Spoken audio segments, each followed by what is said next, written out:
Everyone who worked the private catering circuit in Manhattan knew 3 rules: take the cash, keep your mouth shut, and never look the client in the eye. Emily Marcus had followed those rules for 2 years, delivering meals to penthouses where the wrong question could get you disappeared. But the moment she walked into Enzo Dante's penthouse and saw the dog, every rule shattered. Because that wasn't just any dog, that was her dog, the puppy stolen from her backyard 7 years ago. The same animal that had just put 3 men in the hospital.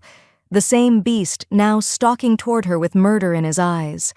Enzo Dante watched from the shadows, his hand moving toward his gun. The guards tensed for bloodshed. And Emily, staring at the monster her puppy had become, made a choice that would either save her life or end it. She opened her mouth and began to sing. Emily's private catering gig supplemented her waitress income just enough to keep her rat-hole apartment in Queens, and the agency that hired her out made it very clear that discretion was worth more than curiosity. But when the agency called at 11 p.m. on a Tuesday, asking if she could handle a last-minute delivery to a penthouse in Manhattan's financial district, even Emily's well-honed sense of self-preservation started sending up warning flags. "It's a substantial tip," her contact said, "but the client is particular, and he has a dog." That should have been Emily's first clue. The second clue should have been the building itself, a steel and glass monument to power that required 3 security clearances just to reach the residential elevator. The third clue was the 2 men in expensive suits who rode up with her in silence, their eyes never leaving her face, their postures radiating the kind of casual violence that came from professional experience. But Emily needed the money. Her younger brother's medical bills weren't going to pay themselves, and pride was a luxury she'd surrendered somewhere around her 23rd birthday. The penthouse door opened before she could knock. An older woman in a housekeeping uniform ushered her inside with urgent, whispered Italian that Emily couldn't quite follow. Something about being quiet, being careful, and, most importantly, not going near the terrace. The apartment was stunning in a way that made Emily's studio look like a cardboard box. Original artwork, marble floors, furniture that belonged in a museum, and floor-to-ceiling windows that showcased Manhattan like a kingdom laid out for its ruler. "Put it on the dining table," a voice said from the shadows, and Emily's blood went cold. She knew that voice, not personally, but every waitress, bartender, and service worker in Lower Manhattan knew that accent, that tone, that specific quality that suggested orders were not suggestions. Enzo Dante emerged from his study like a storm given human form, his presence filling the space with an almost physical pressure. But Emily barely registered him, because behind Enzo, standing in the doorway to the terrace, was Cerberus. Time did something strange. It slowed down and sped up simultaneously. Emily's hands went numb, and the carefully packaged meal she'd been carrying slipped from her fingers, crashing to the marble floor in an explosion of sauce and shattered porcelain. She wasn't seeing a Pitbull.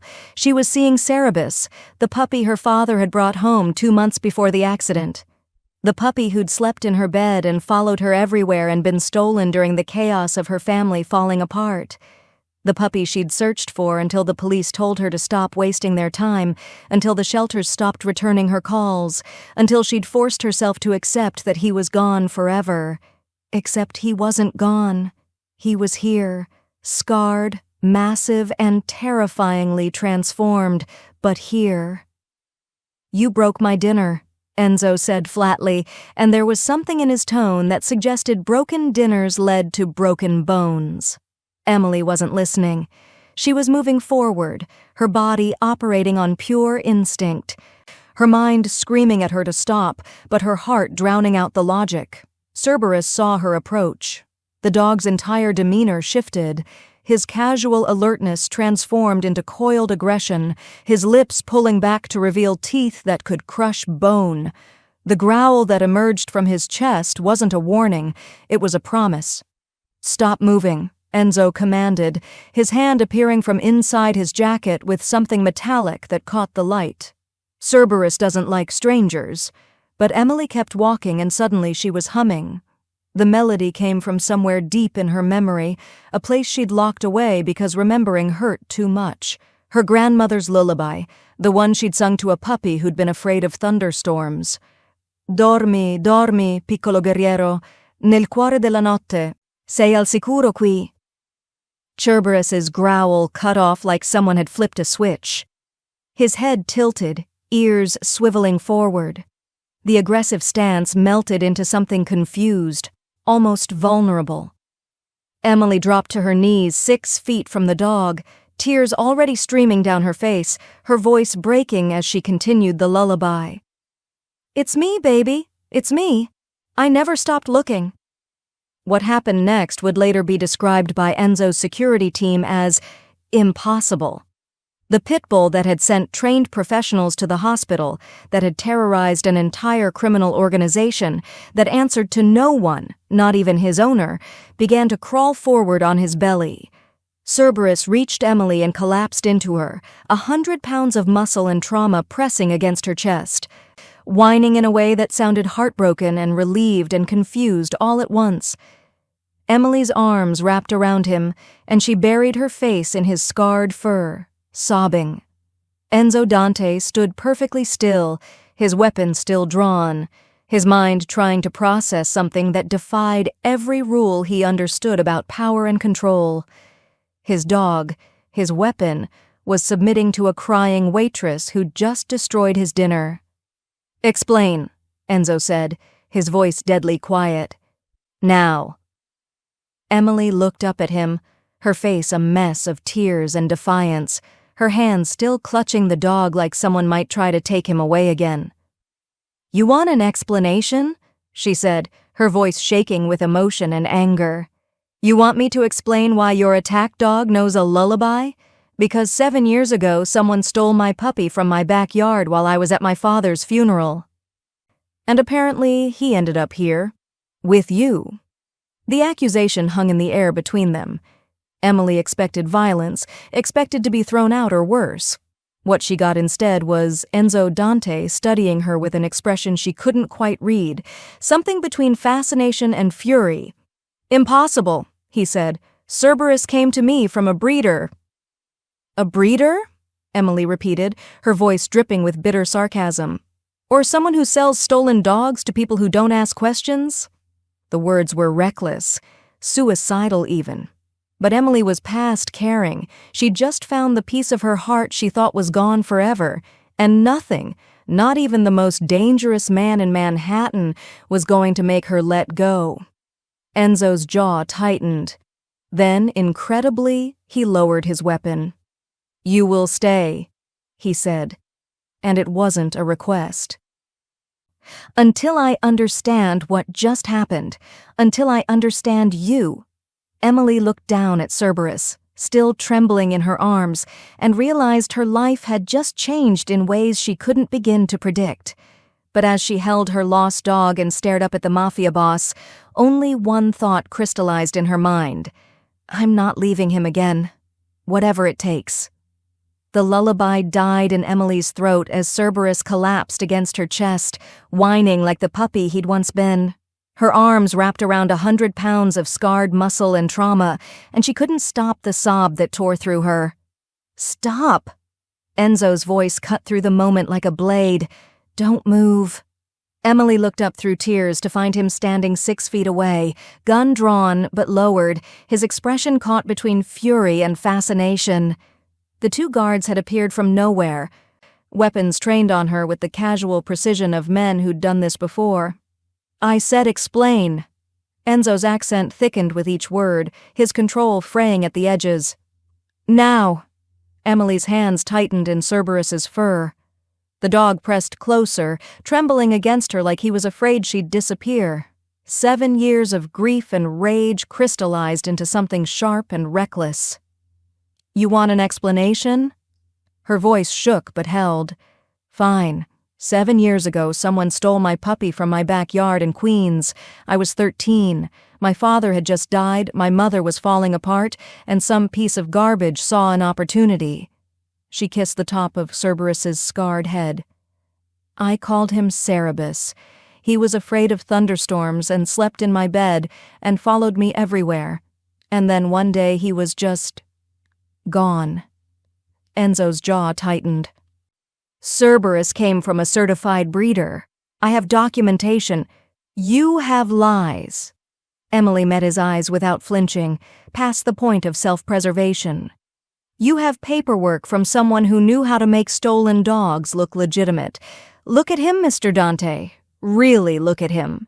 She gently turned Cerberus's head, revealing the white patch on his chest shaped like a lightning bolt. I used to trace this before bed, every night. Her fingers found the small scar above his left eye. This wasn't here before. What happened to him? Something flickered across Enzo's face, too quick to identify. He gestured sharply, and the guards lowered their weapons but didn't holster them.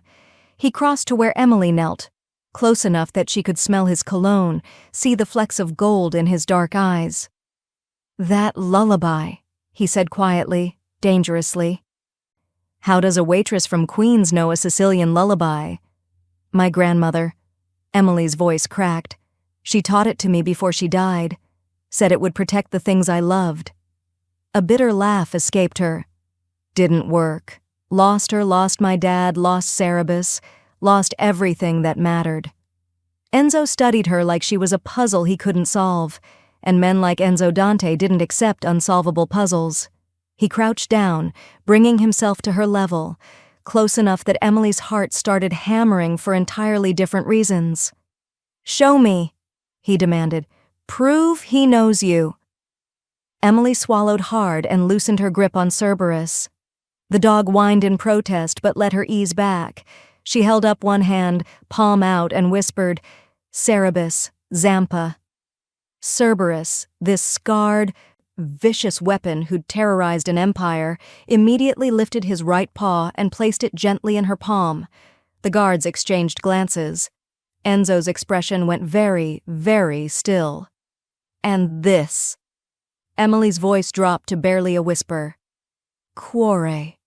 Cerberus pressed his forehead against her chest, directly over her heart, and held the position. It was the trick she'd taught him when he was 12 weeks old, the private signal that meant, I'm here. You're safe.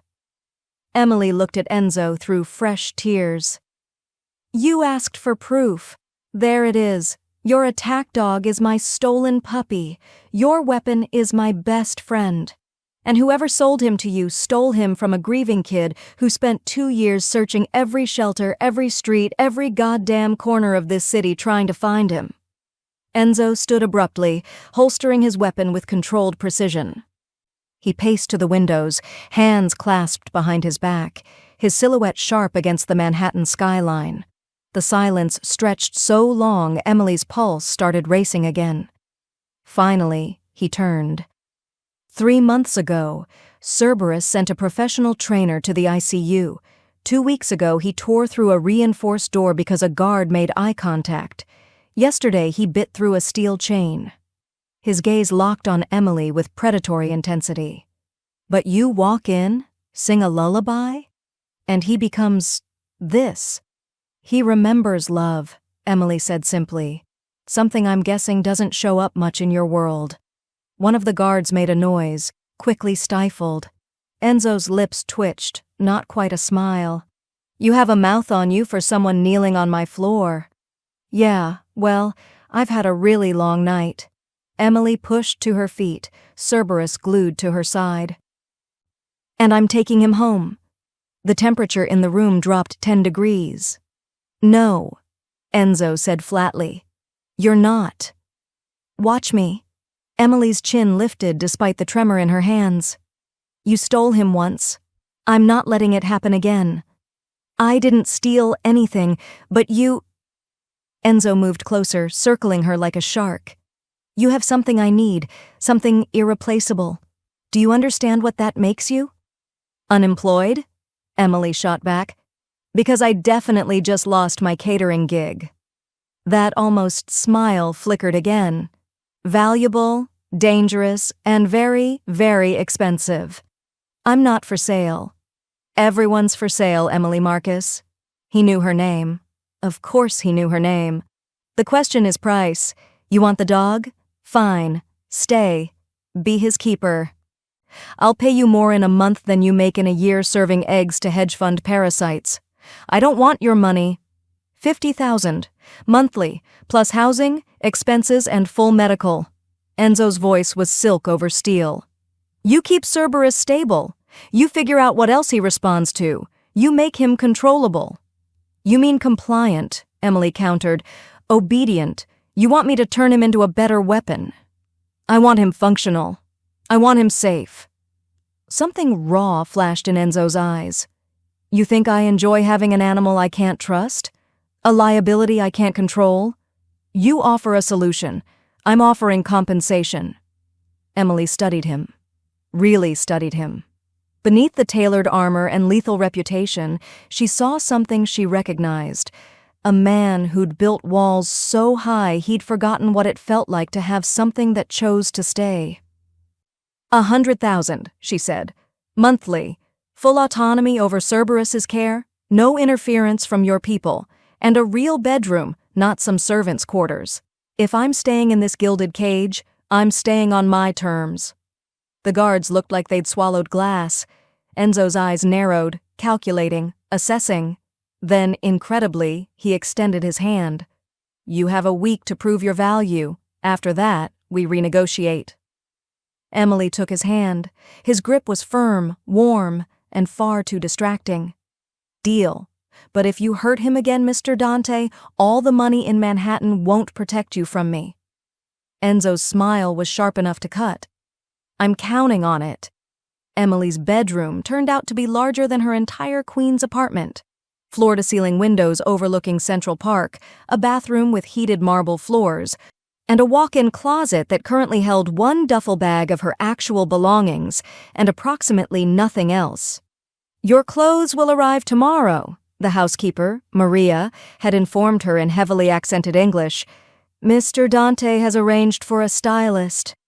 Of course he has, Emily muttered, dropping onto a bed that probably cost more than her car. Cerberus immediately jumped up beside her, circling 3 times before collapsing with his head on her stomach. Because God forbid I embarrass him in my Target clearance specials. 3 days in, and the culture shock hadn't lessened. The penthouse operated on rules Emily was still deciphering. Meals at precise times, staff who moved like ghosts, and an underlying tension that suggested everyone was perpetually one mistake away from unemployment, or worse. Enzo himself was a study in controlled menace. He left before dawn for meetings Emily didn't ask about, returned at unpredictable hours, and conducted business from his study in rapid Italian, punctuated by long, dangerous silences. The few times their paths crossed, he'd nod curtly and continue past like she was expensive furniture he'd forgotten he'd purchased. Until the incident with the chicken. Emily had been in the kitchen attempting to make Cerberus's dinner, raw chicken, sweet potato, and supplements Maria had left with instructions that read like a chemistry experiment when Enzo appeared in the doorway. You're doing it wrong, he said. Emily didn't look up from chopping. Good evening to you too, sunshine. The portions are incorrect. Cerberus needs exact measurements or he becomes what? A 100-pound baby who knows how to ask nicely? Emily held up a piece of chicken. Cerberus, sitting at attention, waited patiently until she gave the signal. Gentle. The dog took the chicken with such delicate precision that Enzo actually stopped mid-sentence.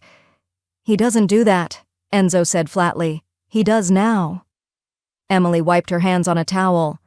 Turns out positive reinforcement works better than fear. Wild concept, I know. Enzo moved into the kitchen with that predatory grace that made Emily's pulse spike despite her best efforts. He was wearing a white dress shirt, sleeves rolled to his forearms, and there was something dark splattered on his collar that she absolutely wasn't going to think about. You've been here 3 days and you're already rewriting the rules. Your rules were terrible. Emily started assembling Cerberus's bowl. Half the staff is terrified to walk through the east hallway because they think Cerberus will attack. Meanwhile, he's been bored out of his mind with nothing to do except be scary. Being scary is his job. Being loved is his nature. Emily set the bowl down, releasing Cerberus with a quiet command. You can't train that out of a dog any more than you can train it into one. He was aggressive because he was traumatized, isolated, and surrounded by people who treated him like a weapon instead of a living thing. Enzo's jaw tightened. Careful, Emily. That almost sounded like commentary. If the overpriced Italian shoe fits. She met his gaze evenly. I'm just saying, maybe the problem wasn't the dog. The silence that followed was the kind that preceded violence. Emily braced for the explosion, the reminder of who held power here, who signed the checks, who could make her disappear. Instead, Enzo laughed, short, sharp, and genuinely surprised. You really don't know when to stop, do you? Not historically, no. Emily leaned against the counter, suddenly aware of how close he was standing. Gets me in trouble regularly. Ask any manager I've ever had. I'm not interested in your former managers. Enzo's voice dropped, taking on an edge that had nothing to do with anger. I'm interested in why you're not afraid of me. Who says I'm not? Your heart rate, your posture, your complete inability to show proper deference. His eyes tracked her face like he was memorizing details. Everyone who enters this penthouse is afraid. The staff, the associates, even the men I employ for protection. But you stand in my kitchen, insult my methods, and look at me like I'm the one being unreasonable. Emily's mouth went dry. Maybe that's because you are. Or maybe, Enzo said quietly, you're too foolish to recognize danger when it stands 3 feet away. Or maybe I've already lost everything that mattered once. Emily's voice steadied.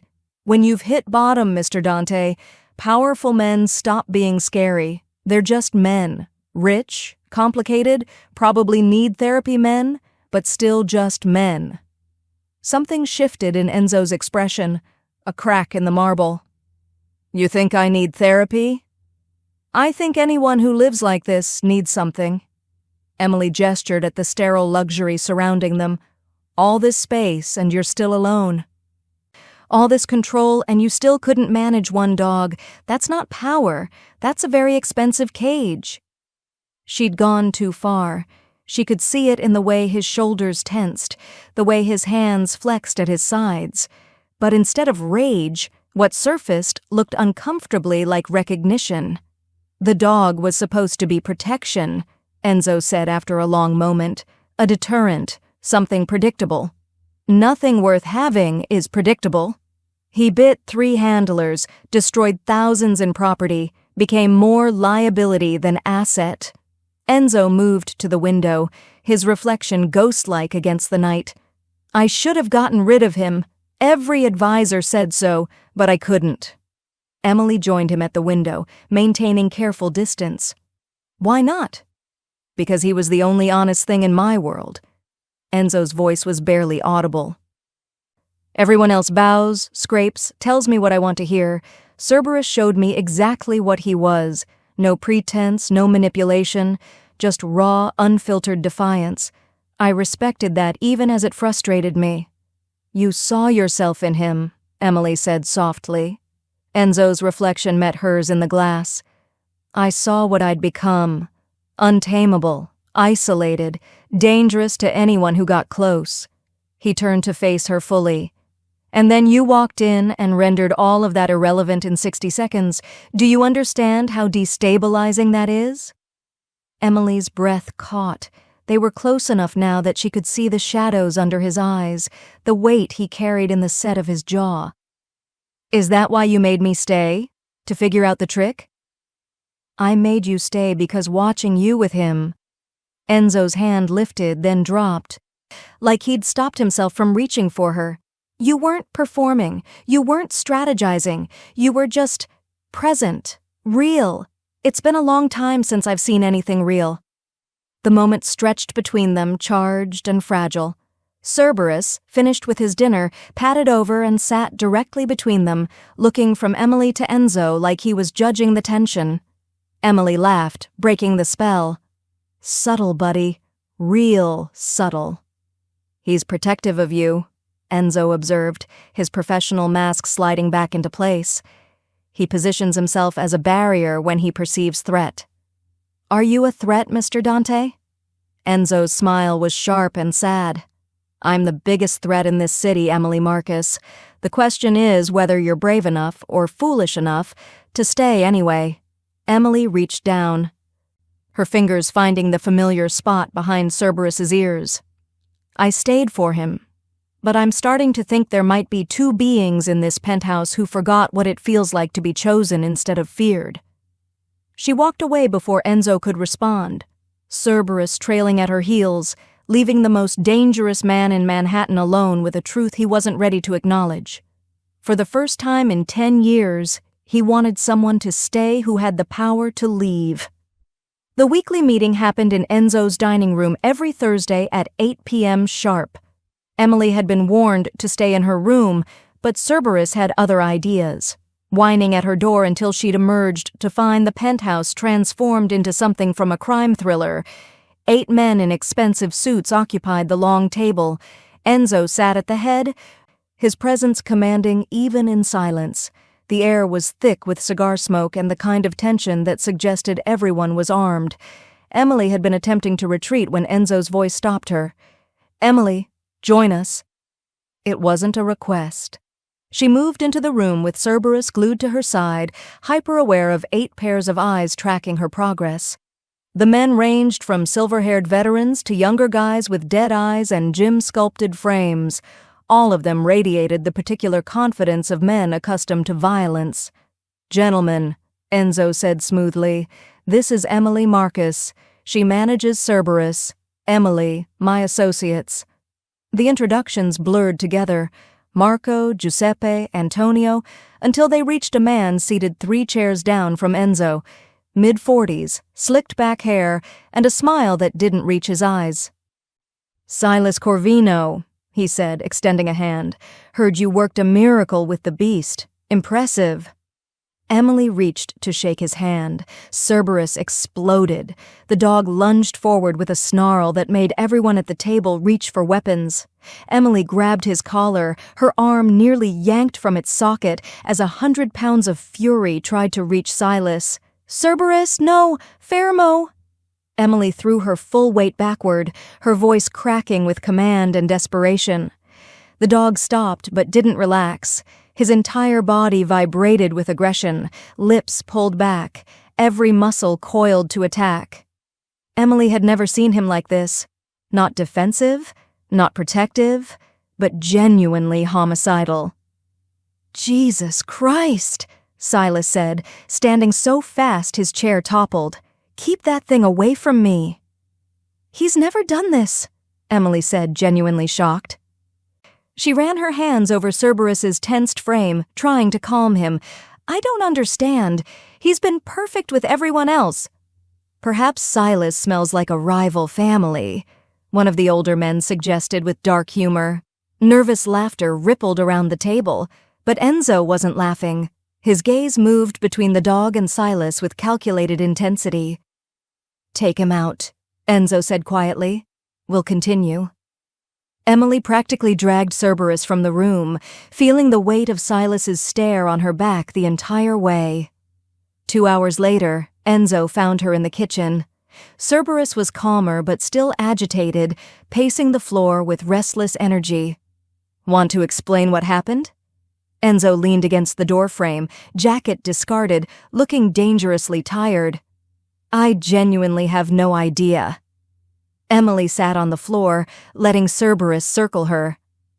He's been gentle with Maria, tolerant of Giuseppe when he delivered those files. Even let Marco pet him yesterday. But Silas, she shook her head, it was immediate, visceral. Silas has been with me for 8 years. He's my most trusted capo. Then maybe Cerberus needs a vet because his judgment is clearly broken. Emily tried for levity, but even she didn't believe it. Enzo moved into the kitchen, crouching down to study the dog. Or maybe his judgment is the only thing I can trust. You're saying you trust a dog's instincts over 8 years of service? I'm saying men lie. Dogs don't. Enzo's voice was soft, dangerous. Cerberus has lived his entire life reading threats. He survived dog-fighting rings, abusive handlers, and God knows what else before I acquired him. That kind of trauma creates instincts more accurate than any background check. Emily met his eyes. You actually believe that? I've seen men smile while planning my murder. I've watched friends become enemies over money, power, perceived slights. Enzo's hand hovered near Cerberus, not quite touching. But an animal reacting like that? That's not strategy. That's survival instinct. And in my world, survival instinct is the only currency worth trusting. So what do? We watch, Enzo said. Carefully. And if your dog is right about Silas, his expression went arctic, then we have a very serious problem. The next encounter happened 3 days later. Emily was reading in the living room when Silas arrived unannounced, all charm and cologne. Emily, right? Thought I'd properly introduce myself. We got off on the wrong foot, or paw. He laughed at his own joke. Cerberus, who'd been dozing by her feet, rose slowly, not attacking, but positioning himself between Emily and Silas like a living shield. He really doesn't like you, Emily observed, keeping her tone light despite her racing pulse. Should I be concerned about your skincare routine? Maybe you're using eau de mailman? Silas's smile tightened. Dogs are unpredictable. Can't trust them. Funny, Emily said. Enzo said the exact opposite. Something about dogs being more honest than people? The temperature in the room dropped. Silas's mask slipped for just a second, something cold and calculating flashing behind his eyes before the charming facade returned. Enzo says a lot of things. Silas moved toward the door, giving Cerberus wide berth. Word of advice, sweetheart? Don't get too comfortable here. People in this world, we're all replaceable. After he left, Emily's hands were shaking. Cerberus whined, pressing against her legs. Yeah, buddy, she whispered. I don't like him either. That night, Enzo summoned her to his study. He was standing at his desk, surrounded by papers and laptop screens displaying security feeds. Silas made contact with you today. How did you— Never mind, cameras everywhere, right? Emily crossed her arms. He basically threatened me. Very politely, very subtly, but definitely a threat. What did Cerberus do? Blocked him. Wouldn't let him get close. Emily paused. Enzo, I've seen him react to threats. This is different. This isn't stranger danger. This is personal, like he knows Silas, like he remembers him. Enzo's jaw clenched. That's impossible. Silas has never been near the dog before 3 days ago. Are you absolutely sure about that? The question hung in the air between them. Enzo's eyes narrowed, and Emily could practically see his mind recalculating 8 years of trust. No, he finally admitted. I'm not sure about anything anymore. Emily moved closer to the desk, studying the security feeds. Then maybe it's time to figure out what Cerberus knows that we don't, because that dog has survived things that would kill most people. If he's telling us Silas is dangerous— She looked up at Enzo. I think we should listen. Enzo's expression was unreadable, but when he spoke, his voice carried the weight of decision. Then we watch him, every move, every conversation, every breath. And if we find something? Enzo's smile was sharp enough to cut. Then Cerberus won't be the only one who wants Silas dead. Emily woke at 3 a.m. to the sound of Cerberus whimpering. Not the playful sounds he made during dreams, but something broken and terrified, a sound that clawed at her chest. She found him pressed into the corner of her room, shaking violently. His eyes were wild, unfocused, and when she approached, he didn't seem to recognize her. Hey, it's okay. Emily dropped to the floor slowly, making herself small. It's me, baby. You're safe. She started humming the lullaby, watching him struggle between panic and recognition. Gradually, painfully, Cerberus crawled toward her. When he finally reached her lap, Emily felt wetness on her hands. Blood. His paws were bleeding where he'd been scratching at the floor. "What happened to you?" Emily whispered, examining the self-inflicted wounds. "What are you so afraid of?" As she cleaned and bandaged his paws, memory surfaced, sharp and unwanted. The night Cerberus was stolen, she'd heard sounds from the backyard. Shouting, the puppy's terrified yelping, and one voice, distinct above the others, laughing as they dragged him away. "Shut up, you little bastard! You're worth good money now." She'd been too young, too traumatized to describe the voice to police. But Cerberus, wouldn't have forgotten. Dogs remembered scents, voices, the specific cadence of cruelty. Emily's blood ran cold. She'd heard that laugh 3 days ago when Silas made his joke about dogs being unpredictable. The same pitch, the same casual malice disguised as humor. "Oh my God," Emily breathed. "It's him! It was always him!" Cerberus pressed harder against her, confirming what she couldn't yet prove but knew in her bones. Silas Corvino hadn't just met this dog 3 days ago. He'd stolen him 7 years ago, which meant everything about Silas's position in Enzo's organization was built on lies. Emily grabbed her phone with shaking hands. It was 3:47 a.m. She texted Enzo, "Need to talk, now. It's about Silas." The response came in seconds. "My study, 5 minutes." Enzo was already there when she arrived, looking like he hadn't slept. Cerberus entered cautiously, still agitated, staying close to Emily. "This better be important," Enzo said, but there was no real anger in his voice, only exhaustion and something that looked like dread. "Silas stole Cerberus." Emily said it fast, before courage failed. 7 years ago, from my backyard. He's the one who took him." The silence was deafening. "Explain," Enzo said, his voice dropping to that deadly quiet that meant someone was about to die. Emily told him everything, the specific fear response, the cowering rather than attacking, the way Cerberus had reacted to Silas's laugh. Dogs don't forget trauma. They especially don't forget the people who caused it. Cerberus isn't aggressive toward Silas because he's protecting me. He's terrified because Silas is the person who ripped him from everything safe and sold him into hell. Enzo was very, very still. "You're accusing my most trusted lieutenant of dog theft, based on animal behavior and a 7-year-old memory." "I'm accusing him of being a liar," Emily countered. "If he stole Cerberus, if he was involved in trafficking stolen dogs, then what else is he lying about? His loyalty, his position, his intentions? This is speculation." "Then let me test it." Emily's voice was steady now, fueled by righteous anger. "Let me bring Cerberus to Silas when he's not expecting it. No warning, no performance. If I'm wrong, Cerberus will calm down. But if I'm right?" She met Enzo's gaze. "You'll see the truth in under 30 seconds. Enzo moved to his desk, pulling up files with swift, precise clicks. Security footage, financial records, background checks. His jaw tightened with each screen. "Silas joined my organization 8 years ago, came recommended by the Castellano family. Rose quickly through ranks." Enzo's voice was clinical, detached, the tone of a man building a case.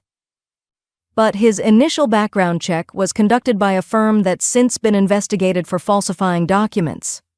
"Meaning?" "Meaning, if someone wanted to plant a man in my organization, Silas's entry point was exactly where they'd exploit." Enzo looked up, his eyes blazing with cold fury. "If you're right, if he's been lying for 8 years, then this isn't about a stolen dog. This is about infiltration, long-term positioning, a slow-motion coup." Emily's stomach dropped. "What are you saying?" "I'm saying Silas knowing your dog isn't coincidence. Nothing is coincidence in my world." Enzo stood, buttoning his jacket with sharp, angry movements. "If he took Cerberus 7 years ago, he was already working for someone, building connections in the underground animal trade, establishing criminal credentials. And then he used those credentials to get close to me. But why? Why go through all that trouble? Enzo's smile was terrifying. Because I'm worth the investment, and if someone's been patient enough to wait 8 years, they're planning something catastrophic. He pulled out his phone, typing rapidly. I'm calling in Marco and Giuseppe. We move carefully, quietly. If Silas suspects we know, he'll accelerate whatever timeline he's working toward. What do you need me to do? Enzo looked at her, really looked at her, and something shifted in his expression. I need you to stay alive, because if I'm right about this, you're the only person who can prove it, which makes you the most dangerous person in Manhattan. Emily's hand found Cerberus's head. The dog had calmed slightly, responding to her presence, but his eyes never left Enzo. Then I guess we'd better move fast, Emily said, before Silas figures out his cover is blown.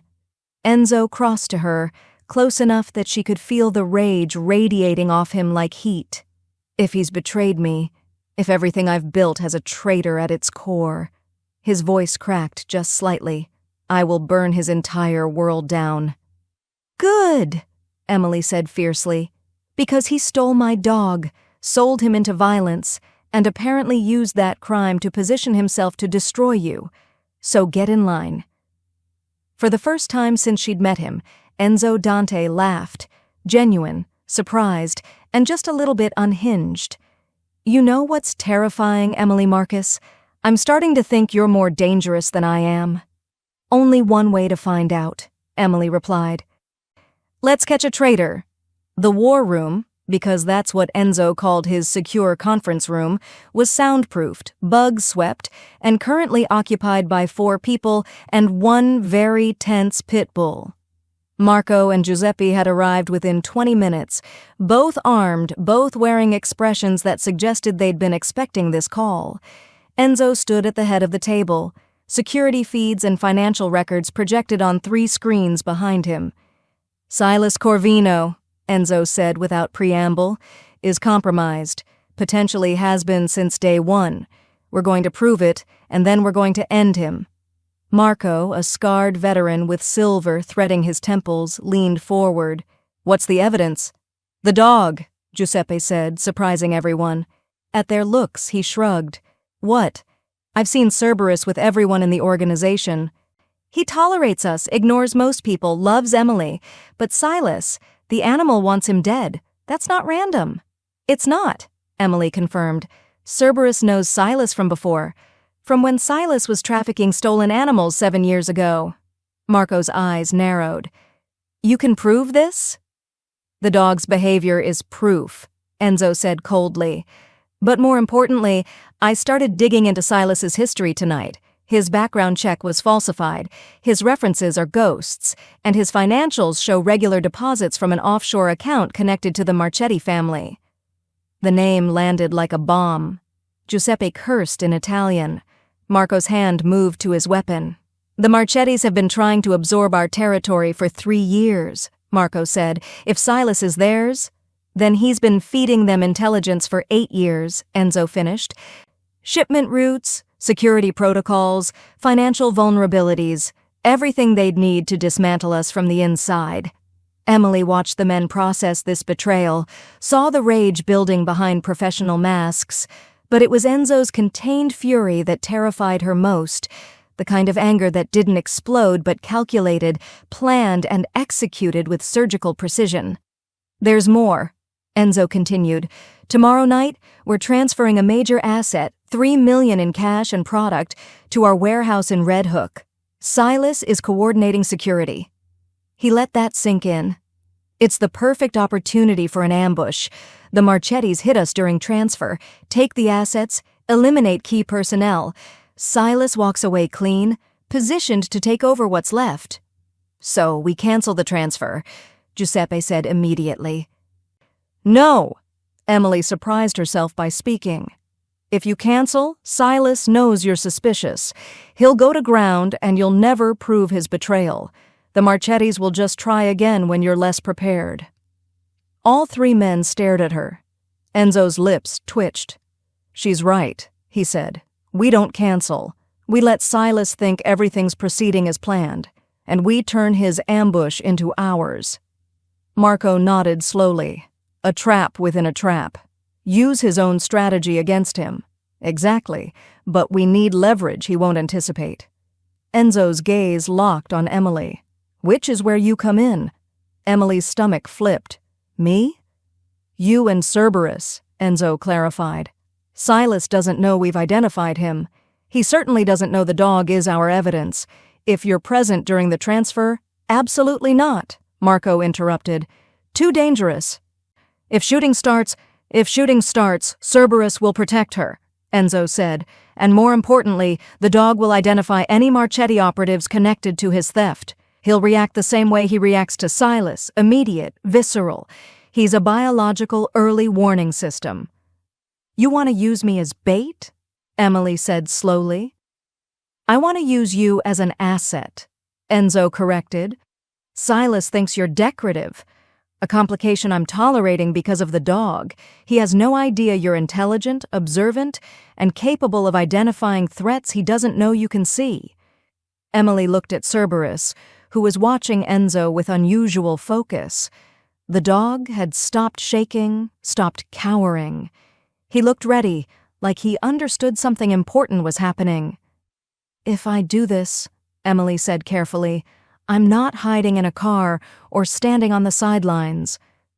If I'm your early warning system, I need to be positioned where Cerberus can actually detect threats." "Absolutely not," Marco started. "She's right," Giuseppe interrupted.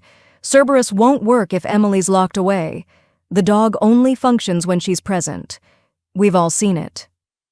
Enzo was very quiet, his expression unreadable. Finally, he looked at Emily. "If you do this, you follow orders without question. You wear body armor. And if I tell you to run, you run. Understood?" "Understood," Emily said. "But I have one condition." Marco made a sound of disbelief. Giuseppe actually smiled. Enzo raised an eyebrow, waiting. "When this is over, when Silas and whoever he's working with are dealt with, Cerberus gets to choose what happens to him." Emily's voice was steady. "Not you, not me. We give him the choice to stay or go somewhere safe. No cages, no weapons, no forcing him into a life he didn't choose. He's earned that." The silence stretched. Then Enzo did something Emily never expected. He extended his hand across the table. "You have my word." Emily took his hand. His grip was firm, warm, and lingered just a moment too long. "Now," Enzo said, not releasing her hand, "let's discuss how we're going to destroy everyone who thought they could take what's mine." They worked through the night. Marco sketched security positions. Giuseppe identified potential sniper nests and escape routes. Enzo orchestrated the counter-ambush with the precision of a chess master. But it was Emily who noticed the pattern in the Marchetti family's previous hits, always during chaos, always with inside coordination, always leaving one person alive to spread fear. "They'll want a witness," she said, pointing to the timeline Giuseppe had built. "Someone to report back that Enzo Dante is vulnerable, that his organization is compromised. That's how they build territory, through fear." Enzo studied her with unsettling intensity. "You think tactically." "I think like someone who survived a bad neighborhood with worse options," Emily corrected. "Same principles, different tax bracket." Marco actually laughed. "She fits here, boss. Just saying." By 4 a.m., they had a plan. Risky, multi-layered, and entirely dependent on Cerberus's ability to identify threats and Emily's ability to stay alive long enough for the dog to work. As Marco and Giuseppe left to prepare, Enzo stopped Emily at the door. "You don't have to do this," he said quietly. "I can pay you out, relocate you and Cerberus somewhere safe." "You don't owe me loyalty." Emily looked up at him, seeing past the dangerous exterior to the man who'd admitted his isolation, who'd recognized her value before anyone else had, who was trusting her with his life. "Maybe not," she said, "but Cerberus does. And apparently I'm foolish enough to stay anyway. Enzo's hand came up, hesitating inches from her face before falling away. After tomorrow, if we survive. When we survive, Emily corrected. When we survive, Enzo repeated, something raw and honest in his voice. You and I are going to have a very different conversation. Looking forward to it, Emily said, and meant it more than she should. As she walked away, Cerberus trailing at her heels, she heard Enzo's voice one last time. Emily, don't get killed tomorrow. I'd be displeased. She smiled despite the fear. Noted, boss. I'll try not to inconvenience you with my death. His laugh followed her down the hallway, dark and rich and unexpectedly hopeful. Tomorrow they'd face betrayal, violence, and potential death. But tonight, for the first time since her father died, Emily Marcus felt like she was exactly where she belonged. The Red Hook warehouse squatted on the waterfront like a rusted monument to industry's corpse. At 11 p.m., under cloud cover that erased the stars, 3 black SUVs pulled into the loading bay with military precision. Emily sat in the second vehicle, body armor tight across her chest, earpiece feeding her a constant stream of Marco's positioning updates. Cerberus pressed against her leg, alert but calm, waiting. Asset team approaching, Giuseppe's voice crackled. Enzo's vehicle arriving now. Through the tinted windows, Emily watched Enzo emerge from the lead SUV. He moved like a king entering conquered territory, confident, untouchable, completely unaware that his trusted lieutenant had sold him out. Except he wasn't unaware. He was bait. Silas is inside, Marco reported. 4 of his personal security team. Unknown contacts in the south corner. Thermals show 3 additional bodies. Emily's pulse spiked. That's 7 against our 12. Unless Silas brought more we haven't detected, Giuseppe replied grimly. Stay sharp. Enzo disappeared into the warehouse. Emily counted 30 seconds, then keyed her mic. Cerberus and I are moving to position 2. East entrance, sightline to the main floor. Negative, Marco snapped. You stay in the vehicle until what? Until shooting starts and Cerberus can't reach Enzo? Emily was already opening the door. We discussed this. I'm the early warning system, not the backup plan. She heard Marco curse, but he didn't countermand. Emily moved through shadows with Cerberus gliding beside her, his body language shifting from companion to weapon. They reached the east entrance, a rusted door Giuseppe had left cracked open, and slipped inside. The warehouse stretched before them, concrete floors, steel support beams, and shipping containers stacked like metal coffins. Enzo stood in the center under harsh overhead lights, $3 million in cash arranged on pallets behind him. Silas approached from the south, flanked by his security team. Everything's in order, Silas called out, his voice echoing. Product arrives in 10 minutes. We'll have you out before midnight. Enzo nodded, playing his role perfectly. Good. The Castellanos are getting impatient. Emily watched from the shadows, Cerberus rigid beside her. The dog's attention was locked on Silas, but something else had captured his focus, the 3 men emerging from behind the southern containers. Cerberus's lips pulled back, a low growl built in his chest. Easy, Emily whispered, her hand finding his collar. Not yet, baby, not yet. Through her earpiece, Marco's voice cut in. Thermals show movement on the roof. Multiple contacts. This is it. They're moving early. On the warehouse floor, Silas checked his watch. Then he smiled. Actually, Enzo, there's been a change of plans. Enzo turned slowly, and even from a distance, Emily could see his expression, not surprised, but coldly furious. Has there? Enzo's hand moved toward his jacket. Silas pulled a remote from his pocket and pressed a button.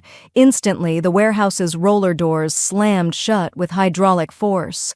The overhead lights cut out, replaced by emergency reds that painted everything in shades of blood. And from the containers, at least 15 armed men emerged. You should have killed the dog when you had the chance, Silas said, pulling his weapon. Sentimental weakness, Enzo. Fatal flaw. The dog, Enzo replied quietly, was never the weakness. You were. Silas's smile faltered. You knew. I've known since the moment you laughed at Emily's joke about dog trainers. The same laugh, Silas. The exact same laugh she heard 7 years ago when you stole her puppy. Enzo's voice was ice and death. Did you really think you could infiltrate my organization using falsified credentials, work for the Marchettis for 8 years, and I wouldn't eventually figure it out? The warehouse erupted. Silas's men opened fire. Enzo dove behind a container as Marco and Giuseppe's teams returned fire from concealed positions. The carefully orchestrated ambush became chaos, muzzle flashes lighting the darkness, bullets sparking off metal, shouts in Italian and English blending into white noise. Emily pressed against the wall, her heart hammering. This was worse than planned. Too many shooters, too much crossfire. Even with body armor, one lucky shot, Cerberus lunged forward, barking. No! Emily grabbed for him, but the dog was already moving, drawn by something she couldn't see. She followed on instinct, staying low, using containers for cover. Then she saw it. Silas, circling around behind Enzo's position. He had a clear shot. Enzo, pinned down by suppressing fire, didn't see the threat. Emily's training, all those late-night strategy sessions, the contingency plans they'd built, crystallized into action. She pulled out the phone Giuseppe had given her, keyed in the code, and sent a single text to Enzo's secure line. Dormi, piccolo guerriero. 3 seconds. That's how long it took Enzo to read it, process it, and understand. He keyed his own mic. Marco, Giuseppe, execute Cerberus protocol. Now. Emily didn't wait for confirmation. She looked at Cerberus, at the dog who'd survived hell and found his way back to her, and gave the command she'd prayed she'd never have to use. Cerberus, protegere, attacco. The Pitbull exploded forward like a missile. 100 pounds of loyal fury and trauma-fueled justice, moving faster than Emily thought possible. Silas raised his weapon toward Enzo's exposed position. Cerberus hit him like a freight train. The gun flew from Silas's hand as the dog drove him to the ground. Silas screamed, trying to protect his throat, but Cerberus wasn't going for the kill.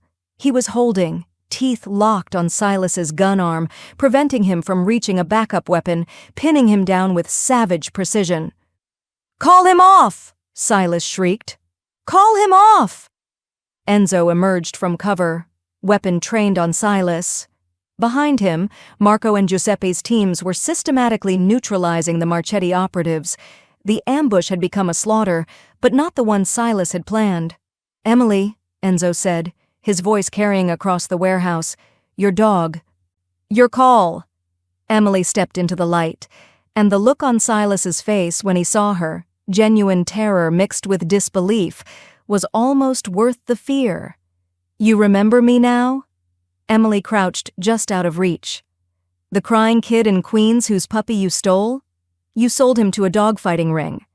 They tortured him, turned him into this, and you used that crime to get close to Enzo, to position yourself to destroy everything he built."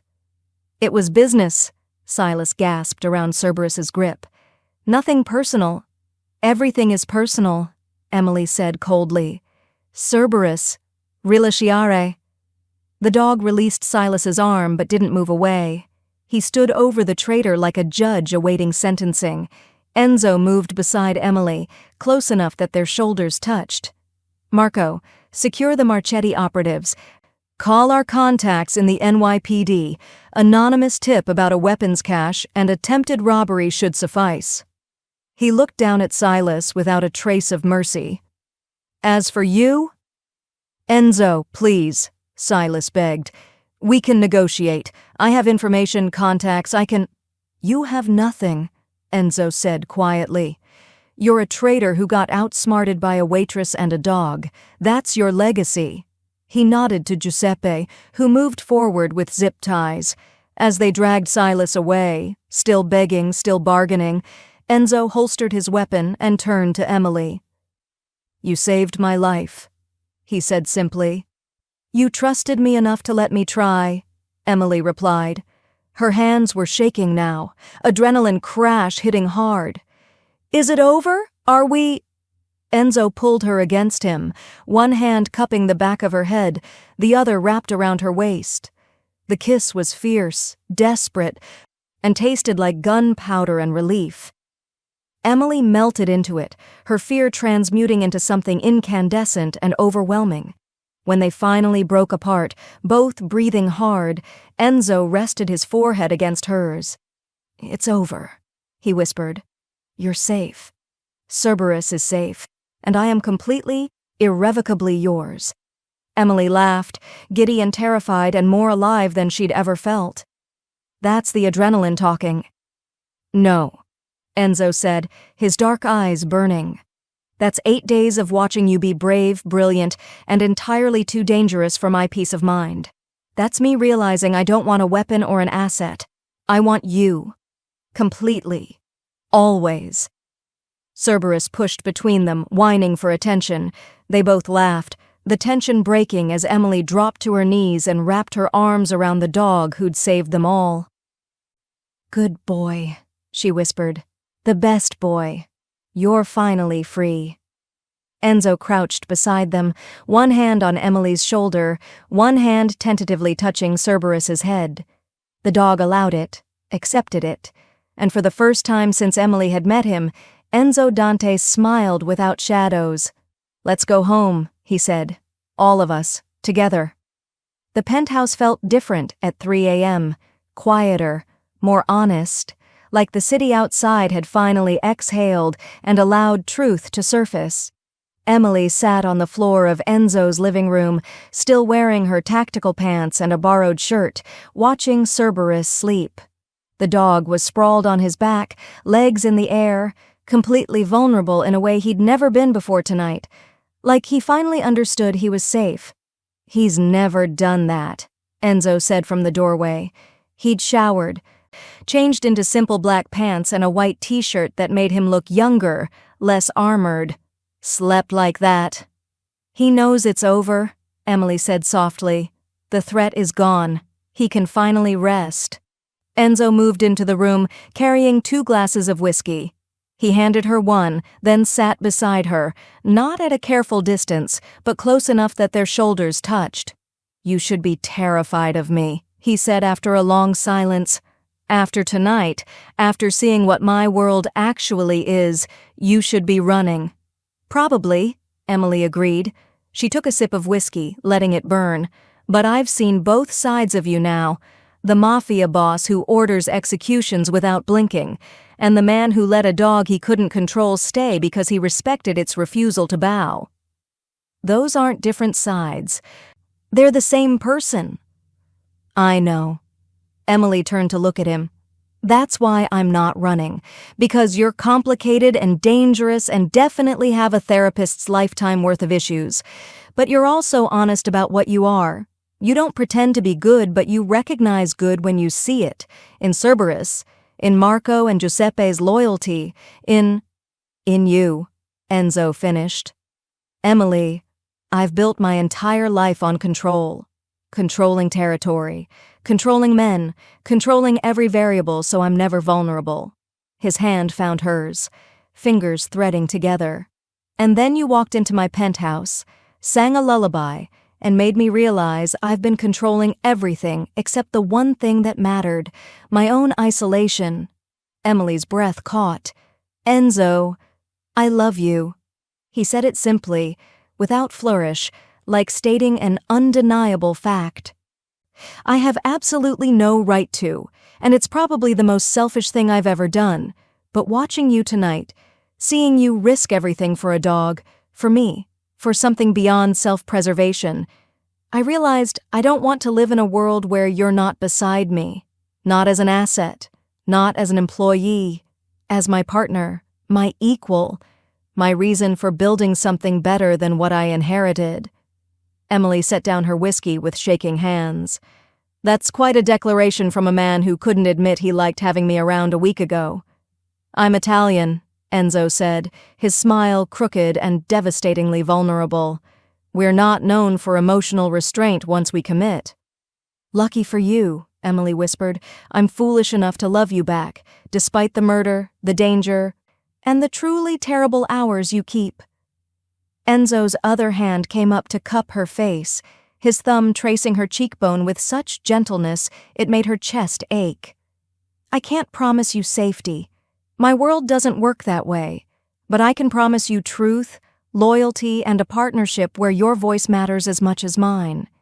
I can promise you that what we build together will be worth the risk. That's all I've ever wanted, Emily said. To matter. To be chosen, not tolerated. You are chosen, Enzo said fiercely. By me, by Cerberus, by every part of this life we're going to build. He paused, something uncertain flickering in his expression. Which brings me to a question I've never asked anyone before, and have no idea how to ask properly. Emily's heart was hammering. Try. Enzo took both her hands, holding them like they were precious, breakable things. Emily Marcus, waitress, dog whisperer, tactical genius, and the only person who's ever made me want to be someone worthy of trust. Will you marry me? Not as a transaction, not as protection, as an equal, as the person I want beside me when I remake this empire into something we can both be proud of. Emily laughed, giddy, overwhelmed, and certain. That's the worst proposal I've ever heard. It's the only proposal you've ever heard, Enzo countered. Fair point. Emily leaned forward, kissing him softly. Yes, I'll marry you, on one condition. Enzo's eyes narrowed with amused suspicion. Why do I feel like this condition is going to cost me millions? Because you're smart and you know me, Emily said. We'll discuss terms tomorrow. Tonight, I just want to sit here with you and the dog and pretend we're normal people who fell in love without the murder and betrayal. We'll never be normal, Enzo said, pulling her against his chest. No, Emily agreed, settling into his arms while Cerberus snored between them. But we might be happy, and that's better. They stayed that way as the city woke around them, the Mafia boss, the waitress, and the dog who'd brought them together, the most unlikely family Manhattan had ever seen, and for the first time in either of their lives, they both felt completely, perfectly home. 6 months later, the groundbreaking ceremony attracted more attention than Enzo had anticipated. News crews, city officials, and more importantly, families from every borough who'd heard whispers about the project and showed up to see if it was real. The Second Chances Animal Sanctuary and Rehabilitation Center occupied 15 acres in Westchester, just far enough from Manhattan to offer peace, but close enough for Emily to manage both her new role and her life with Enzo.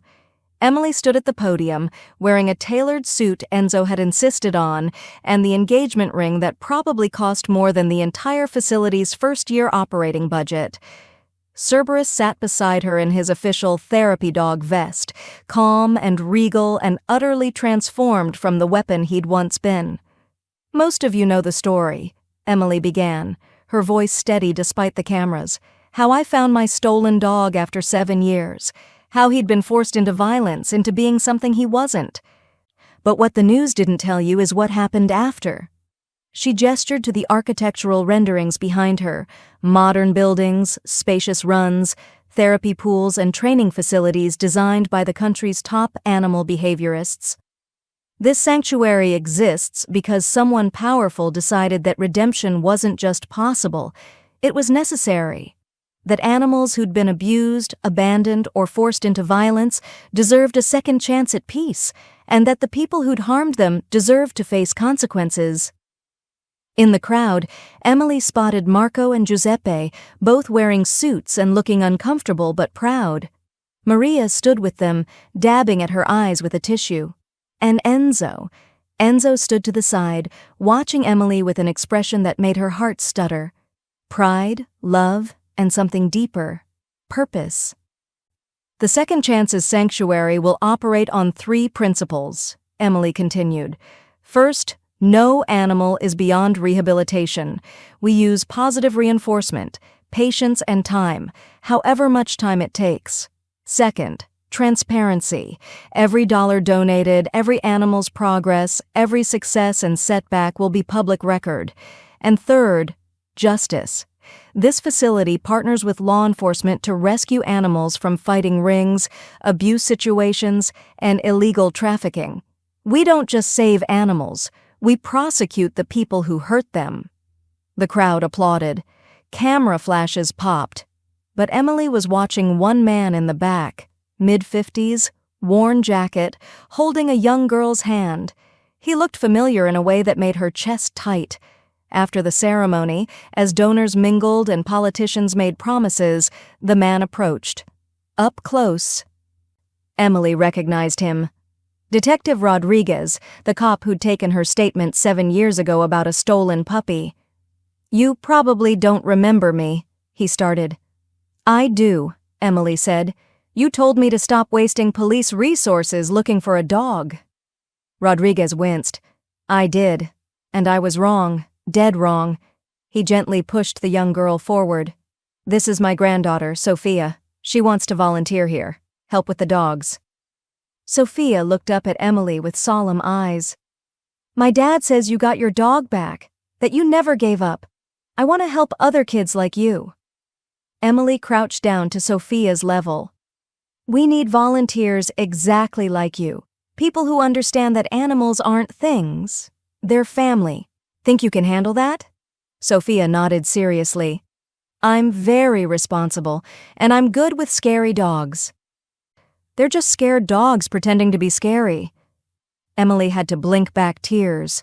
"You're hired. Starting next month, okay?" After they left, Enzo appeared at her elbow. "You're crying at your own victory party. Very off-brand." "Shut up," Emily said, laughing through tears. "I'm having a moment." "Have your moment later." Enzo's hand settled on her lower back, warm and possessive. "I have something to show you." He led her away from the crowd, toward the sanctuary's main building.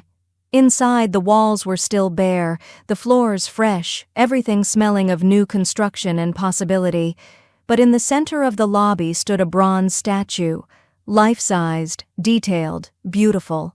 It was Cerberus, not the scarred weapon, but something in between. Strong, alert, protective, but with his head turned slightly, ears forward, like he was listening for someone he loved. At the base, a plaque read, "For Cerberus, who taught us that loyalty isn't demanded, it's earned," and for Emily, who proved that love is stronger than fear. Emily turned to Enzo, who was watching her with unusual nervousness. "You commissioned this," she whispered. "I commissioned this entire sanctuary," Enzo corrected. 20 million in initial funding, with annual operating budgets for the next 50 years, fully staffed, legally protected, and bearing my family name, the Dante Sanctuary. "You named it after yourself?" Emily's tone was teasing, but her eyes were bright with tears. "I named it after us," Enzo corrected, "the Dante Marcus Sanctuary. Equal partnership, remember? Your vision, my resources, our legacy." Emily looked at the statue, at the sanctuary beyond the windows, at the man who'd transformed from her enemy into her future. "You know what the best part of this is? That you get to spend millions of my money rehabilitating animals?" "That too," Emily agreed, "but mostly that you're doing this because you want to, not because it's good PR, not because it serves some criminal agenda. You're doing it because somewhere under all that expensive armor you're a good man." Enzo's jaw worked. "I'm not a good man, Emily. I've done things—" "You're a complicated man," Emily interrupted, "who's choosing to be better. That's different than being good. It's harder, more honest, and infinitely more valuable." She kissed him there, in the empty lobby of their shared dream, with Cerberus's statue watching over them like a guardian spirit. "Thank you," she whispered against his lips, "for building this. For believing in me," for being brave enough to change. Thank you, Enzo replied, for being foolish enough to stay, for seeing what I could be instead of what I was, for giving me a reason to want redemption instead of just power. Outside, the celebration continued. Inside, the Mafia boss and the Waitress held each other in the sanctuary they'd built from trauma, loyalty, and the stubborn belief that broken things could heal if given enough love. Cerberus padded over, his therapy vest slightly askew, and pushed between them. They both laughed, making room for the dog who'd started everything. "Do you think he understands?" Emily asked, scratching behind Cerberus's ears. "What all this means?" "I think," Enzo said slowly, "he understands that he's finally safe, that we're his family, and that no one will ever hurt him again." "That's enough." Emily looked around the sanctuary, at the future they'd built, the lives they'd save, the legacy they'd leave. "Yeah," she said softly. "That's enough." As sunset painted the lobby in gold and amber, three beings who'd survived impossible odds stood together in the home they'd created. A man learning to trust, a woman learning her worth, and a dog who'd taught them both that the fiercest loyalty came not from fear, but from choosing, every single day, to stay. Their story had started with a stolen puppy and a desperate waitress. It ended with an empire reformed, a sanctuary built, and a love powerful enough to tame even the most untamable hearts. And in the end, that's all any of them had ever needed, someone worth staying for, something worth building together. And the courage to believe that broken things, whether people or pitbulls, deserved a second chance at peace. 1 year later, the annual Sanctuary Gala had become Manhattan's most unexpected social event. Where else could you find Mafia lieutenants, Wall Street executives, and animal rescue volunteers sharing champagne and comparing dog photos? Emily moved through the crowd with practiced ease, Cerberus at her side wearing a bow tie that had taken 3 people and 15 minutes to attach. Enzo watched from across the room, surrounded by business associates, but tracking her every movement with possessive attention. "Your wife," Marco observed, "just convinced a federal prosecutor to adopt a 3-legged pit bull." "That's my wife," Enzo agreed, failing to hide his smile. "Dangerous, persuasive, and completely unstoppable." "The sanctuary's expanding to 3 new locations," Giuseppe added.